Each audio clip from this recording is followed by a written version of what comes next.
بسم الله والحمد لله والصلاة والسلام على رسول الله وبعد فأعوذ بالله السميع العليم من الشيطان الرجيم بسم الله الرحمن الرحيم فإن آمنوا بمثل ما آمنتم به فقد اهتدوا وإن تولوا فإنما هم في شقاق فسيكفيكهم الله وهو السميع العليم صبغة الله ومن أحسن من الله صبغة ونحن له مخلصون۔ تھوڑی سی ہٹ کر بات کریں گے۔ مولانا نے آلریڈی رمضان کے متعلق بات کر لی ہے۔ بات یہاں سے شروع کرتے ہیں کہ جو آدمی رمضان کا قیام کرتا ہے ایمان اور ثواب کی نیت سے، اس کے پچھلے تمام گناہ معاف کر دیے جاتے ہیں۔ تو بات چیت کریں گے ہم ایمان پر۔ یہ بتائیں، اگر شرما جی روزے رکھیں اور قیام اللیل کریں، انہیں روزے رکھنا اور قیام اللیل کرنا فائدہ دے گا؟ کیوں نہیں دے گا؟ ایمان نہیں ہے۔ تو اسی ایمان کے متعلق بات کرتے ہیں۔ سلف کے زمانے میں، صحابہ کرام کے زمانے میں، لوگ پاکی اور ناپاکی کے بنیادی مسائل سے ناواقف تو ہو سکتے تھے، لیکن باطل فرقوں کے نظریات سے ناواقف نہیں ہوتے تھے۔ وجہ کیا تھی؟ اگر آپ سے کسی جزئی مسئلے میں غلطی ہو گئی، نماز میں کوئی ایسا مسئلہ کر لیا آپ نے جس سے نماز ٹوٹ گئی، لیکن آپ کو علم نہیں ہے، تو اس کی معافی ہے۔ لیکن ایمان اور عقیدے کے باب میں اگر آپ نے کوئی غلطی کری، اس کی معافی۔ ایک لڑکی ہے، امنا عائشہ کے پاس آتی ہے اور بولتی ہے، اماں روزے کی قضا کرتے ہیں، نماز کی قضا کیوں نہیں کرتے؟ امنا عائشہ نے کہا، احروریۃ انتی، کیا تو حروریہ ہے؟ حرورہ ایک جگہ کا نام ہے، اور اس جگہ کی طرف نسبت کرتے ہوئے مسلمانوں کا سب سے پہلا فرقہ جو پریکٹیکل کر کے سامنے آیا۔ ان سے پہلے تقدیر کا انکار کرنے والے لوگ آ چکے تھے حضرت عمر ابن خطاب رضی اللہ تعالیٰ عنہ کے زمانے میں، لیکن جن لوگوں نے جماعت بنا کر مسلمانوں کے خلاف سازشیں کی، ان میں پہلا فرقہ کون تھا؟ خوارج۔ تو اصل میں حرورہ کے رہنے والے لوگ جو خوارج بن گئے تھے، ان کی طرف نسبت کرتے ہوئے امنا عائشہ نے پوچھا، کیا تو حروریہ ہے؟ تو وہ لڑکی کیا کہنے لگی؟ نہیں ایسی بات نہیں ہے، میں حروریہ نہیں ہوں۔ مطلب کیا ہوا کہ اس لونڈی کو روزے اور حیض و نفاس سے متعلق، نماز کی قضا سے متعلق مسائل کا علم نہیں ہے، لیکن باطل فرقوں کا علم ہے۔ ہم رمضان میں دو کام کرتے ہیں، ایک تو روزہ رکھتے ہیں اور دوسرا کیا کرتے ہیں؟ قیام اللیل کرتے ہیں یا تراویح پڑھتے ہیں۔ اور تراویح میں ہم کیا پڑھتے ہیں؟ قرآن پڑھتے ہیں۔ تو یہ قرآن پڑھنا اس آدمی کو فائدہ دے گا جس کا عقیدہ قرآن کے مطابق ویسے ہی ہو جیسے صحابہ کرام کا عقیدہ تھا۔ ٹھیک ہے، اس پر بات کریں۔ سفیان بن سعید الثوری امام ابو حنیفہ کے ہم اثر ہیں، اور امام ترمذی جب کوفہ والوں کے عقیدے اور مسائل بیان کرتے ہیں ترمذی میں، تو امام سفیان اور اسحاق بن راہوے کا ہی نام آتا ہے کہ سفیان یہ کہتے ہیں اور اسحاق بن راہوے یہ کہتے ہیں۔ بلکہ سفیان الثوری کے بارے میں کہا جاتا ہے کہ کوفہ میں ان جیسا کوئی آدمی نہیں تھا۔ ان کے شاگرد ہیں شعیب ابن حرب۔ شعیب ابن حرب ان سے سوال کر رہے ہیں۔ شعیب ابن حرب کے سوال سے آپ سوال کرنا سیکھیں کہ علماء سے سوال کیسے کیے جاتے۔ شعیب ابن حرب کہتے ہیں، یا ابا عبداللہ حدثنی بحدیث من السنہ، آپ ایک کام کریں، مجھے اسلام، سنت اور طریقہ، منہج، عقیدہ بیان کریں کہ وہ عقیدہ کہ جب میں اللہ کے سامنے کھڑا ہوں اور کل قیامت کے دن وہ مجھ سے پوچھے، من این اخذت ھذا، کہ یہ عقیدہ تو نے کہاں سے لیا ہے؟ فاقول، تو میں کہوں گا، اخذت من قول سفیان، یہ عقیدہ میں نے کہاں سے لیا ہے؟ امام سفیان الثوری سے۔ فتؤخذ انت وانجو انا، آپ سے باز پرس ہوگی اور میں بچ جاؤں گا۔ چونکہ اس زمانے میں یہ موبائل امام نہیں تھا لوگوں کا، ہمارا امام موبائل ہے اصل میں۔ سب سے پہلے ہم کیا کرتے ہیں؟ یوٹیوب پہ 350 ویڈیو دیکھیں گے، بنیاد کچھ نہیں ہے، ایک مسئلے میں 5 آرا دیکھ لی ہیں، ایک فلاں فرقے کی، ایک فلاں فرقے کی، ایک فلاں فرقے کی۔ اب خود مجتہد بنتے ہیں اور یہ فیصلہ کر لیتے ہیں، یہ والا مسئلہ ٹھیک ہے، میں پتہ لگا لیتا ہوں یہ مسئلہ ٹھیک ہے اور یہ مسئلہ خراب ہے، بہرکیف۔ تو اس زمانے میں علماء سے علم لیا جاتا تھا۔ علماء کے سینے جو تھے دواوین کتب تھے، کہ دلوں کے اندر کیا تھی؟ کتابوں کی کتابیں محفوظ تھیں۔ ابو عبید قاسم بن سلام کہتے ہیں کہ جو علم میں تمہیں بیان کرتا ہوں وہ تو کچھ بھی نہیں ہے، اگر وہ سارا علم جو میں نے حاصل کیا ہے اگر میں اسے لکھ دوں تو تمہیں شپ لانا پڑے گا ان کتابوں کو لادنے کے لیے۔ علم کہاں سے لیا جاتا تھا؟ علماء سے، اور علماء اہل سنت سے۔ کیوں؟ چونکہ سفیان بن سعید الثوری کے مقابلے میں جہم بن صفوان موجود تھا، بشر المریسی موجود تھا، جہمیہ اور معتزلہ کے ائمہ موجود تھے، ابن ابی دؤاد موجود تھا، لیکن ان لوگوں سے علم نہیں لیا جاتا تھا۔ علم کس سے لیا جاتا تھا؟ علماء اہل سنت سے۔ امام سفیان نے کہا جب تم نے بات اتنی بڑی کی ہے کہ قیامت کے دن جب میرا رب مجھ سے پوچھے گا کہ یہ عقیدہ کہاں سے بنایا ہے تو تم میرا حوالہ دو گے اور یہ بھی کہہ رہے ہو کہ میں تو بچ جاؤں گا اور سوال کس سے ہوگا؟ آپ سے ہوگا۔ تو کہا اکتب، لکھ، سکون سے بیٹھ اور لکھ، اکتب ھذا توکید، یہ میری طرف سے میں تجھ کو سختی سے بول رہا ہوں تاکید کے ساتھ کہ تو اس کو لکھ۔ جس طرح نیکی کا حکم دیتے ہیں برائی سے بھی، ہوتا کیا ہے کہ جب آپ یوں بولتے ہیں کہ ایک اللہ کی عبادت کی جائے، اس کے ساتھ کسی کو شریک نہ کیا جائے، سب آپ کی پیٹھ تھپ تھپائیں گے، لیکن جیسے ہی آپ بولیں گے یا علی شرک، یا حسین شرک، اب لٹ نکلیں گے۔ کیوں کہ باطل کا رد کیسے ہو رہا ہے؟ اب مبہم نہیں ہو رہا ہے، اب باطل کا رد کیسے ہو رہا ہے؟ تفصیل کے ساتھ ہو رہا ہے۔ جب ہم مجھ سے بولیں گے یا رسول اللہ کہنا شرک ہے، یا بدوی کہنا شرک ہے، یا عبد القادر جیلانی کہنا شرک ہے، تو اب کیا ہوگا؟ اہل سنت الگ ہو جائیں گے اور اہل بدعت الگ ہو جائیں گے۔ اچھائی کی بات تو مولانا نے بتا دی ہے، ہم کس سے بات کریں گے؟ برائی پر۔ تو امام سفیان الثوری نے سب سے پہلے کس کے بارے میں بات کی ان سے؟ اکتب القرآن کلام اللہ غیر مخلوق منہ بدا و الیہ یعود، کہ قرآن حکیم کلام الہی ہے، مخلوق نہیں ہے، اسی کی طرف سے آیا ہے، وہی واپس جائے گا۔ ومن قال غیر ذلک فہو کافر، اور جو اس کے علاوہ کوئی اور عقیدہ رکھتا ہے وہ کیا ہے؟ کافر ہے۔ ٹھیک، رک جاتے ہیں یہیں پر۔ ہمیں یہ معلوم ہو گیا کہ قرآن حکیم کیا ہے؟ کلام الہی ہے۔ کہاں سے آیا ہے؟ اللہ کے پاس سے۔ کہاں چلا جائے گا؟ اللہ کے پاس چلا جائے گا۔ الفاظ بھی اللہ کے ہیں، معنی بھی اللہ کا ہے، یہ دو لفظ یاد رکھنا۔ عن النواس بن سمعان رضی اللہ عنہ قال قال رسول اللہ صلی اللہ علیہ وسلم اذا اراد اللہ تعالی ان یوحى بالامر تکلم بالوحی، اللہ تعالیٰ جب اپنے کسی حکم کو دنیا میں نازل کرنا چاہتا ہے تو کلام کرتا ہے وحی کے ذریعے سے۔ کیا ہوتا ہے یہ کلام؟ الفاظ کے ساتھ ہوتا ہے، اور اس میں حروف ہوتے ہیں، آواز ہوتی ہے۔ سجزی نے، ایک امام ہے، سجزی نے ان لوگوں کے رد میں جو اللہ تعالیٰ کے لیے الفاظ اور آواز کا ثبوت نہیں دیتے ہیں، وہ کہتے ہیں، میں بعد میں اس کو تفصیل سے بیان کروں گا، صرف اتنا یاد رکھیں، وہ کیا بولتے ہیں کہ اللہ کے کلام میں الفاظ اور آواز نہیں ہوتی ہے۔ ان کے رد میں پورا رسالہ لکھا ہے انہوں نے، الرد علی من انکر الحرف والصوت، یہ رد ہے اس آدمی پر جو کلام الہی کے متعلق یہ بات کرتا ہے کہ نہ اس میں آواز ہوتی ہے اور نہ ہی الفاظ ہوتے ہیں۔ ہم جو قرآن پڑھتے ہیں اس میں کیا کیا ہے؟ الحمدللہ رب العالمین، کیا ہے؟ کلام الہی ہے، اس میں آواز بھی ہے اور الفاظ بھی ہیں۔ ال پہلے آتا ہے، حمد بعد میں آتا ہے، ہمارا عقیدہ ہے نا یہ۔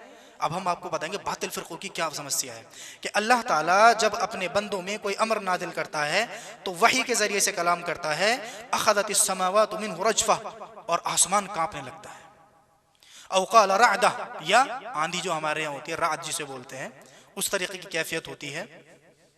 شدیدۃ خوفا من اللہ، اور یہ بہت زیادہ شدید ہوتی ہے اللہ کے ڈر کی وجہ سے۔ فَإِذَا سَمِعَ ذَلِكَ أَهْلُ السَّمَاوَاتِ صَعِقُوا، اور جب آسمان والے فرشتے اللہ کے اس کلام کو سنتے ہیں تو کیا ہوتے ہیں؟ وہ بے ہوش ہو جاتے ہیں۔ وَخَرُّوا لِلَّهِ سُجَّدًا، اور سجدے میں کیا ہوتے ہیں؟ گر جاتے ہیں۔ فَيَكُونُ أَوَّلُ مَن يَرْفَعُ رَأْسَهُ جِبْرِيلُ، سب سے پہلے اپنا سر کون اٹھاتا ہے؟ جبرائیل علیہ السلام۔ فَيُكَلِّمُهُ اللَّهُ مِن وَحْيِهِ بِمَا أَرَادَ، تو اللہ تعالیٰ اس کلام کے ذریعے سے جس کا اللہ نے ارادہ کیا ہے کلام کرنے کا، اس کلام کو اس نے پہلے نہیں کیا۔ آپ کو معلوم ہے نا کہ قد سمع اللہ قول التی، یہ کب نازل ہوئی؟ جب اس عورت نے کمرے میں اللہ کے رسول سے اپنے ہسبینڈ کی شکایت کی، اس سے پہلے یہ کلام نازل نہیں ہوا۔ میں پتہ ہے بار بار آپ کو یہ بات کیوں یاد دلا رہا ہوں، چونکہ جتنے بھی فرقے ان چیزوں کا انکار کرتے ہیں وہ بولتے ہیں کہ کلام الہی آگے پیچھے نہیں ہو سکتا، کلام الہی میں ہر الفاظ نہیں ہو سکتے، کلام الہی میں آواز نہیں ہو سکتی۔ کیوں؟ آواز تو زمانے میں پیدا ہوتی ہے، الف پہلے آتا ہے، اس پہ وقت گزرتا ہے، پھر کیا آتا ہے؟ حمد آتا ہے۔ تو وہ کیا کہتے ہیں کہ اللہ کا پورا کلام جو ہے اس میں حکم ہو یا کسی چیز سے منع کیا جائے، کوئی آیت اللہ تعالیٰ کسی کافر کا قول نقل کر رہا ہو، قرآن میں کئی جگہ اللہ تعالیٰ نے فرعون کا قول نقل کیا نا، انا ربکم الاعلی، وہ کہتے ہیں انا ربکم الاعلی اور قل هو اللہ احد، دونوں ایک جیسے ہیں۔ اللہ کسی بات سے منع کرے وہ بھی ایک ہے، اور کسی بات کے کرنے کا حکم دے وہ بھی ایک ہے۔ کیوں؟ چونکہ ان کے نزدیک کلام کا مطلب ہوتا ہے جو اللہ کی ذات میں ہوتا ہے اور اس میں الفاظ اور حرف نہیں ہوتے۔ اب مجھے بتائیے دنیا میں کوئی ایسا کلام ہے جس کے اندر آواز اور حرف نہ ہو؟ پتہ ہے میں کیوں بول رہا ہوں؟ چونکہ اصحاب الحدیث اہل السنہ کے علاوہ بھارت اور دنیا کے اندر جتنے بھی فرقے ہیں، چاہے معتزلہ ہوں، جہمیہ ہوں، کرامیہ ہوں، کلابیہ ہوں، اشاعرہ ہوں، ماتریدیہ ہوں، اور اس کے علاوہ جتنے بھی باطل فرقے ہیں جو عقل پرست ہیں، عقل پرستوں میں معتزلہ میں اگر آپ کو کسی کو دیکھنا ہو کہ معتزلہ کون ہوتے ہیں تو عارف محمد خان کو دیکھ لیں۔ عارف محمد خان کون ہے؟ معتزلی ہے، عقل کے پجاری، جو عقل کو سمجھ میں آتی ہے وہ مان لیتے ہیں، پھر چاہے کتنی ہی کمزور بات ہو، اور جو عقل کی سمجھ میں نہ آئے تو قرآن کی آیات کا بھی کیا کر دیتے ہیں؟ انکار کر دیتے ہیں۔ تو یہ سارے فرقے جو بھارت کے اندر ہیں اصحاب الحدیث اور اہل السنہ کے علاوہ، وہ سب یہ بولتے ہیں کہ یہ جو قرآن تمہارے گھروں میں مصحفوں میں موجود ہے، یہ وہ کلام الہی نہیں ہے جو اللہ نے کیا ہے، یہ تو کلام الہی سے عبارت ہے، بس الفاظ جبریل کے ہیں، اور جبریل نے کسے دیا ہے؟ محمد الرسول اللہ کو۔ اب مجھے یہ بتائیے، جو آدمی پورے رمضان تراویح پڑھے اور اس کا یہ عقیدہ ہو کہ یہ قرآن وہ قرآن نہیں ہے جو اللہ نے کیا، کیوں؟ چونکہ وہ قرآن تو اللہ کی نفس میں ہے، بس نہ اس میں آواز ہے نہ الفاظ ہیں، تو کیا یہ تراویح، یہ روزے، یہ رمضان امام سفیان الثوری کے اس فتوے کے مطابق جو ہم نے پہلے پڑھا، کیا کہ جو کوئی اس کے علاوہ کوئی عقیدہ رکھے فہو کافر، وہ کیا ہے؟ کافر ہے۔ کیا یہ فائدہ دے گا؟ اگرچہ یہ گفتگو تھوڑی سی علمی ہے، لیکن اس کو کرنا اس لیے ضروری ہے کہ ایک آدمی اس وقت تک مسلمان نہیں ہو سکتا جب تک کہ وہ کیا نہ بولے میں اللہ پر ایمان لایا، بولیں رسولوں پر ایمان لایا، آسمانی کتابوں پر ایمان لایا۔ یہ کتاب پر ایمان لانا کس کا؟ ارکان ایمان کا جز ہے۔ کوئی آدمی اگر اس جز پر ایمان نہیں لاتا ہے تو اس کا سارا ایمان کیا ہے؟ باطل، برباد ہے۔ یہ ہر بچہ جانتا ہے، ہمارا جو بھی مدرسے میں جاتے ہیں سب پڑھتے ہیں ایمان مجمل اور ایمان مفصل، آمنت باللہ و ملائکتہ و کتبہ، لیکن اصل میں سمجھنا یہ ہے کیا میں صحابہ کرام کی طرح اس عقیدے کو اپنے لے اندر لے رہا ہوں، یا طوطے کی طرح رٹ کر وہی فلسفی والی ایک فلسفہ ہمارے دوست نے سناتے ہیں کہ ایک فلسفی جنگل سے گزرا، اس نے دیکھا کہ کچھ طوطے بانسوں میں بنی ہوئی نرکل پر لٹکے ہوئے ہیں الٹے، ان طوطوں کو چھڑایا اور انہیں رٹایا کہ ہم نرکل پر نہیں بیٹھیں گے، اور بیٹھ گئے غلطی سے تو دھوکہ سمجھ کر اڑ جائیں گے۔ انہیں ہفتے بھر رٹایا، مہینے بھر رٹایا، یہ رٹنے بھی لگے، نرکل پر نہیں بیٹھیں گے، بیٹھ گئے تو شکاری کا دھوکہ سمجھ کر اڑ جائیں گے، اور چھوڑ دیا انہیں کبوتروں کو اور طوطوں کو، اور دیکھتا ہے یہ فلسفی دوبارہ نکلتے ہوئے کہ سارے لٹکے ہوئے ہیں اور بول یہی رہے ہیں کہ نرکل پر نہیں بیٹھیں گے، اور بیٹھ گئے تو شکاری کا دھوکہ سمجھ کر اڑ جائیں گے۔ کیوں؟ چونکہ اللہ تعالیٰ کے رسول نے ہمیں تعلیم دی ہے، اللہم انا نعوذ بک من ان نشرک لما نعلم ونستغفرک لما لا نعلم۔ اے اللہ، ہم تجھ سے ان گناہوں کی معافی چاہتے ہیں جنہیں ہم نہیں جانتے، اور اس شرک سے پناہ مانگتے ہیں جسے ہم جانتے ہیں۔ اہل علم کہتے ہیں کہ شرک کی جب تک معرفت نہ ہو، شرک جب تک نہ جانتا ہو، اس کی توبہ کا اعتبار، چونکہ یہ اسی طوطے کی طرح ہے جو لٹکا ہوا ہے اور بول رہا ہے کہ نہیں لٹکیں گے۔ بات کلیئر ہوئی؟ اتنے فرقوں کے نام گنا ہے ہم نے، آپ کو اشعری یاد رکھنا ہے صرف، چونکہ بھارت میں جتنے بھی مسلمان ہیں یا تو وہ اشعری ہیں یا ماتوریدی ہیں عقیدے میں، وہ معاف کرنا حنفی نہیں ہے، یاد رکھنے والی بات میری، وہ کوئی بھی عقیدے میں حنفی نہیں ہے۔ حنفی صرف فروعی مسائل میں ہے، نماز کیسے پڑھنی ہے، روزہ کیسے رکھنا ہے، زکوٰۃ کیسے دینی ہے۔ عقیدہ کیسے لیتے ہیں؟ اشاعرہ اور ماتوریدیہ سے، اور یہ دونوں کون ہیں؟ عقل پرست۔ سب سے پہلی دلیل کیا ہوتی ہے؟ عقل، دوسرے نمبر پہ قرآن، تیسرے نمبر پہ وہ حدیثیں بولتے ہیں جن کو روایت کرنے والے اتنے لوگ ہوں کہ جن کی گنتی نہ کی جا سکے۔ مطلب یہ کہ وہ حدیثیں جو ایک راوی سے ہمارے پاس آئی ہیں اور صحیح بھی ہوں تو اس کو عقیدے کے باب میں حجت اور دلیل نہیں بناتے، جیسے اللہ تعالیٰ کا آسمانی دنیا پر نازل ہونا، اللہ تعالیٰ کا قیامت کے دن اپنی پنڈلی کھولنا، اللہ تعالیٰ کا قیامت کے دن آسمان اور زمین و تمام مخلوقات کو اپنی انگلیوں پر لینا، اللہ تعالیٰ کا عرش پر مستوی ہونا۔ یہ سب باتیں وہ کیوں نہیں مانتے؟ بھیجے میں نہیں آتی۔ وہ یہ کہنا چاہتے ہیں کہ اللہ نے ایک ایسی وحی نازل کی ہے جس کا کوئی مطلب اور معنی ہی نہیں ہے۔ آپ پوچھیں اللہ کہاں ہے؟ بولے گا ہر جگہ موجود ہے۔ انگلیاں لگا لگا کے دل میں اللہ کی آوازیں پیدا کرتے ہیں ایسے لوگ ہیں۔ انگلی نہ ہو گئی، انجیکشن ہو گیا، اور یہ اس کو باعث سعادت سمجھتے ہیں. ماشاءاللہ ایسی انگلی تھی، اور واللہ ان لوگوں کے دل بھی یہاں ہوتے ہیں. اور آپ کو پتا ہے دل یہاں نہیں ہوتا ہے، دل سینٹر میں ہوتا ہے، تھوڑا سا سائڈ میں نکلا ہوا. اور انگلی پتا کہاں لگاتے ہیں؟ یہاں. کیا؟ انگلی لگتے ہی اللہ اللہ کرنے لگتا ہے بندہ. اب پہلی بات تو مجھے یہ بتا دیں کہ کسی حدیث میں لفظ اللہ کا ذکر آیا ہے؟ ہمیں اللہ کے رسول نے سبحان اللہ سکھایا ہے، الحمدللہ سکھایا ہے، سبحان اللہ و بحمدہ سکھایا ہے، اللہ اللہ نہیں سکھایا. کیوں؟ چونکہ یہ جو لفظ اللہ ہے مفرد ہے. اس کا کیا مطلب ہے؟ مبین بھائی، مبین بھائی، مبین بھائی، مبین بھائی. او بھیا ہو گیا، بتاؤ کرنا کیا ہے؟ مبین بھائی آپ کھڑے ہو جائیے، مبین بھائی آپ بیٹھ جائیے، مبین بھائی آپ بہت اچھے لگ رہے ہیں، مبین بھائی بہت اچھے آدمی ہیں. خبر دیں گے نا آپ. اب یہ جو لفظ اللہ ہے اس میں کوئی خبر نہیں ہے اللہ کے متعلق. آپ آیت الکرسی میں پڑھتے کیا ہے؟ اللہ. اللہ کون؟ لا الہ الا ہو، وہ ہے جس کے سوا کوئی عبادت کے لائق نہیں ہے. لیکن انہیں کیا لگ رہا ہے؟ وہ بہت بڑے اللہ والے ہیں اندر سے. واللہ ایسے ایسے لوگ ہیں یوں کہتے ہیں کہ جب ذکر کرتے ہیں ہاتھ الگ، پیر الگ، سینہ الگ، گردن الگ. میں نے بھیا ذکر ہو رہا ہے یا پوسٹ مارٹم ہو رہا ہے؟ یہ ساری باتیں لکھی جاتی ہیں اور کرامت کے طور پر پیش کی جاتی ہیں. حجرے میں بند کر کے بیٹھے ہوئے کسی نے جھانک کے دیکھ لیا. اچھا بند کر کے بیٹھا اسی لیے جاتا تاکہ مبہوت ہو جائے آدمی، بہت پہنچے ہوئے بزرگ ہیں، ہاتھ الگ، گردن الگ، پیر الگ، جسم الگ. اور یہ کیا کہہ رہے ہیں؟ بالکل وہی، بالکل بھارتی اسلام ایک دم. اس کو بولو بھارتی اسلام ہے یہ. جیسے وہاں بابا خدا بنا ہوا ہے نا، بس جو کہہ دیا تو کہہ دیا. حضرت ہیں وہ تو پہاڑوں پہ اڑتے ہیں ماشاءاللہ، ہوا میں اگر کھڑے ہو جائیں تو ایک قدم یہاں اور دوسرا دلی میں. تو ایک عقیدے پر ہم نے صرف آج بات کی کہ کلام الہی کیا ہے. اللہ کا کلام ہے جس میں آواز بھی ہیں، حرف بھی ہیں، قاریوں کی زبان سے پڑھا جاتا ہے، سینوں میں محفوظ ہے، اور قرآن حکیم کے مصحف میں لکھا ہوا ہے.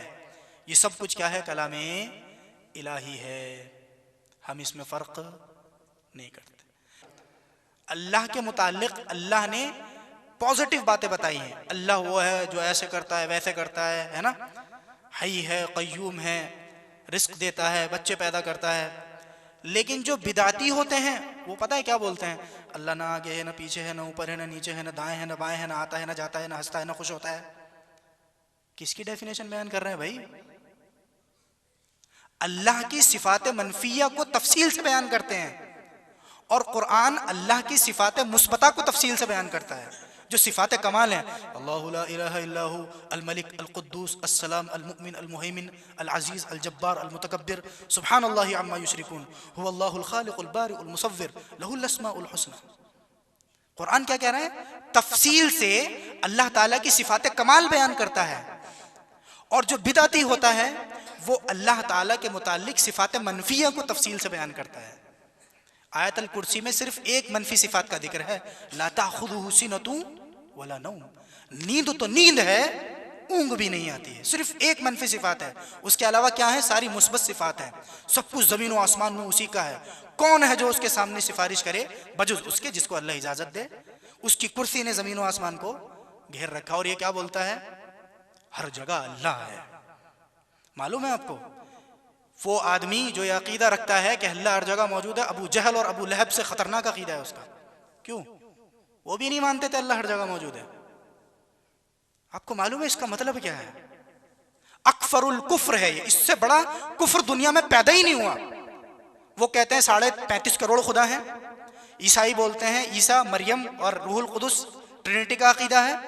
یہود بولتے ہیں کہ عزیر اللہ کے بیٹے ہیں. اور یہ کیا بولتے ہیں؟ ہر جگہ اللہ ہے. کہ جب آپ کو یہ معلوم ہی نہیں ہے کہ آپ کا رب کہاں ہے، عبادت کس کی کرتے ہیں آپ کا دل لگتا کدھر ہے، کس کی طرف متوجہ ہوتے ہیں آپ؟ ہمارا خون بس جب ہی کھولتا ہے جب یا تو میرے خلاف سازش ہو، خاندان کے خلاف ہو، یا دوست و احباب کے خلاف. باقی دین یتیم ہے. دین کے معاملے میں کوئی بھی بات کرنے بڑے سیف موڈ میں چلتے ہیں. کام دھندے پہ ایفیکٹ نہیں ہوگا، معاشرے میں بائیکاٹ تو نہیں ہوگا، معاشرے میں 4 لوگ برا تو نہیں کہیں گے. کیوں؟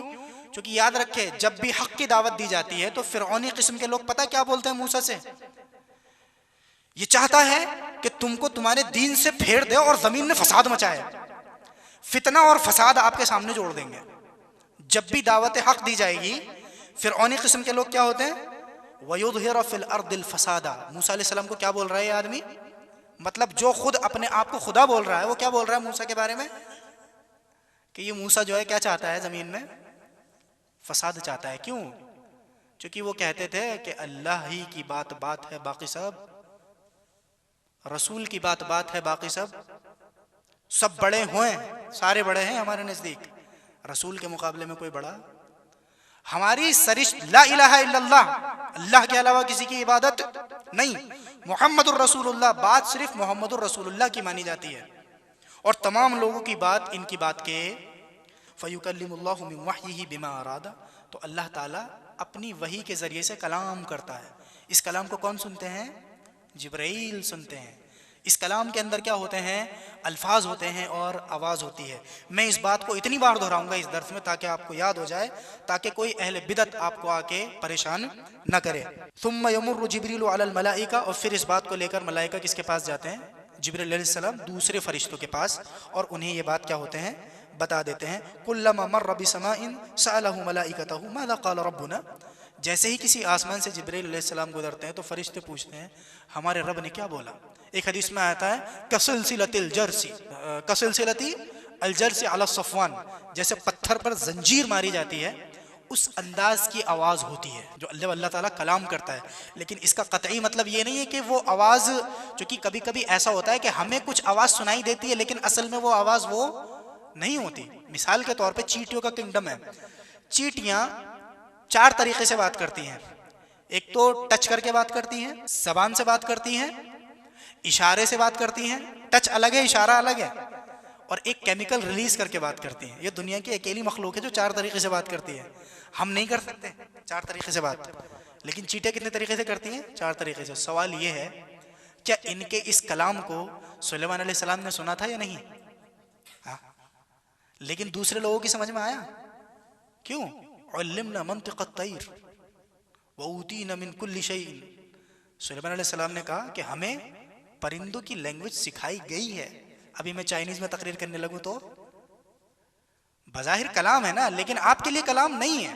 فَيَقُولُ جِبْرِيلُ قَالَ اللَّهُ الْحَقِّ تو جبریل علیہ السلام فرشتوں سے کہتے ہیں کہ اللہ تعالیٰ نے حق ہی فرمایا ہے جس کو قرآن حکیم میں کہا گیا فَإِذَا فُزِّعَ عَنْ قُلُوبِهِمْ قَالُوا مَاذَا قَالَ رَبُّكُمْ قَالُوا الْحَقِّ وَرَبُّنَا الرَّحْمَنُ الْمُسْتَعَانُ عَلَى مَا تصفون. اللہ تعالیٰ اس انداز سے وحی اپنے بندوں کو بھیجتا ہے. ہمیں اسی طریقے سے اللہ تعالیٰ کی وحی پر ایمان لانا ہے تاکہ ہم باطل فرقوں سے بچ سکیں. اشاعرہ اگر آپ یاد رکھ لیں گے اشعری اتنا ہی آپ کے لیے کافی ہے کہ یہ وہ باطل فرقہ ہے جو اہل سنت کے مقابلے میں سامنے آتا ہے جو اللہ تعالیٰ کی 7 صفات کے علاوہ کسی صفت کو نہیں مانتا. یا تو بولتا ہے کہ اس کا معنی تو اللہ ہی جانتا ہے یا بولتا ہے نہیں اللہ تعالیٰ جو راضی ہوتا ہے نا تو اس کا مطلب ہوتا ہے ثواب دینے کا ارادہ کرتا ہے. چونکہ ہمارے یہاں راضی کیسے ہوتے ہیں کوئی چیز اچھی لگ جاتی ہے ایک میکینزم ہے ایک کیمیکل ٹائپ کا ریلیز ہوتا ہے تو ان کی بس دقت اتنی سی ہے کہ اللہ کے بارے میں کوئی بھی خبر دو تو اللہ کے کاموں کو اپنے کام پر قیاس کرتے ہیں. بس دقت اتنی سی ہے. حالانکہ یہ خود جانتا ہے کہ ہم میں سے کسی ایک آدمی کا ہاتھ بھی سیم نہیں ہے سب کے الگ الگ ہیں. لیکن جب اللہ کے ہاتھ کی بات آتی ہے اللہ کا ہاتھ کیسے ہو سکتا ہے اور ہاتھ کے لیے تو جز ہوتا ہے اور جز کے لیے بدن ہوتا ہے. دیکھیں دماغ میں کیسے کیڑا گھوم رہا ہے. صحابہ کرام نے کبھی نہیں پوچھا جب اللہ نے کہا اے ابلیس تو نے آدم کو سجدہ کیوں نہ کیا لما خلقت بیدی جس کو میں نے اپنے دونوں ہاتھوں سے ایک ہاتھ سے نہیں دونوں ہاتھوں سے پیدا کیا. حدیث میں آتا ید اللہ ملآ اللہ کا دائنا ہاتھ کیا ہے بھرا ہوا ہے. دن رات خرچ کرنا سحاء اللیل والنہار اس میں سے کچھ کم لیکن یہ ہاتھ کیسا ہے نہیں پتا نا. بندر کا ہاتھ اور ہمارا ہاتھ ایک سا نہیں ہے انسان کا ہاتھ ایک سا نہیں ہے. تو رب جو تمام کائنات سے ایسے ہی جدا ہے جیسے اس کی مخلوق اس سے جدا ہے. تو اوور آل بات یہ ہے کہ ہم اللہ تعالیٰ کی تمام افعال تمام صفات تمام ناموں پر ایمان لاتے ہیں کیفیت سے بحث نہیں کرتے ایسے ہی ایمان لاتے ہیں جیسے اللہ نے قرآن میں بتایا ہے. یہی صحابہ کا طریقہ تھا وہ کبھی بھی اللہ تعالیٰ کی ذات کے بارے میں سوال نہیں کرتے تھے. سبحانک اللہم و بحمدک اشہد ان لا الہ الا انت استغفرک و اتوب الیک.